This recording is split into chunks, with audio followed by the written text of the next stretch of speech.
नमस्कार मोर YouTube channel को आपण मानक स्वागत। आज मैं पुणी रीति साहित्य उपर किसी प्रश्न नहीं आसी चलतु आलोचना करवा।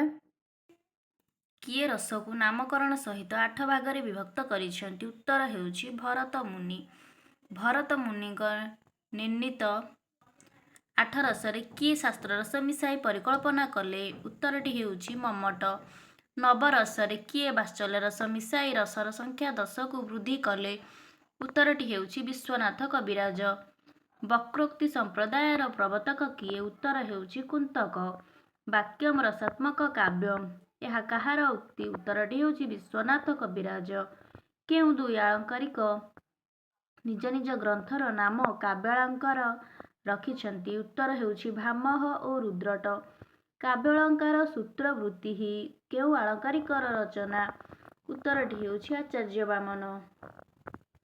भगवान श्रीराम चरित उपजीव्य रचित श्रीराम विलास रचयिता किए? उत्तरटी हेउछि धनंजय भंज। धनंजय भंजकर केउ काव्यटी उपेन्द्र भंज को वैदेहीश विलास लिखिबा पई प्रभावित करथिले? उत्तरटी हेउछि श्रीराम विलास।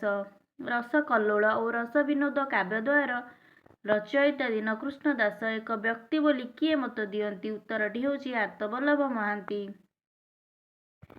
रसकल्लोळर कवि दीनकृष्ण और रस विनोदर कवि दीनकृष्ण दुई जण स्वतंत्र व्यक्ति थिले बोली किए मत दियंती? उत्तरटी हेउछि सुरेंद्र महांती। ओडिशार वैष्णव धर्म आंदोलनर इतिहास रे किए जणे समन्वयवादी कवि भाବରେ विवेचित? उत्तरटी हेउछि दीनकृष्ण दास। कृष्णचरण साहू ओडिया साहित्य रे केते जण कवि दीनकृष्ण दास नामरे परिचित बोली कहिसंती? उत्तरटी हेउछि 12 जण। स्वरचित केउ 34टी श्री जगन्नाथଙ୍କ उद्देश्य गरुड़ स्तंभ निकटरे आवृत्ति करी दीनकृष्ण दास कुष्ठ रोगरू मुक्ति पाइथिबा शुणा जाए? उत्तरटी हेउछि आर्तत्राण 34। रसकल्लोळर छांद संख्या केते? 34।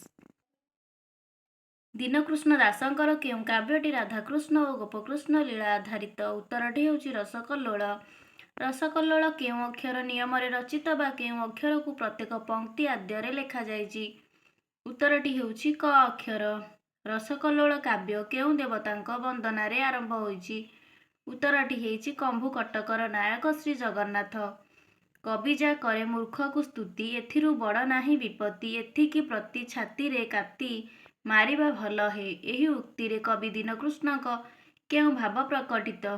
उत्तर हेउछि स्वाभिमान। रसकल्लोळर केउ छांदटी आद्य प्रांत क अक्षर नियम रे रचित? उत्तरटी हेउछि प्रथम छांद। मथुरा मंगल और रसकल्लोळर विषय वस्तु रे कौनसी पार्थक्य नाही बोली किए मत दियंती? उत्तरटी हेउछि सुरेंद्र महांती। शैलीर ललित गुण विषय रे नैषधीय चरित रसकल्लोळ सांगरे तुलनायोग्य नुहे, यह किए कहंती? उत्तरटी हेउछि विनायक मिश्र। जगमोहन छांदर रचयिता किए? उत्तरटी हेउछि दीनकृष्ण दास। आज एतिके। नमस्कार।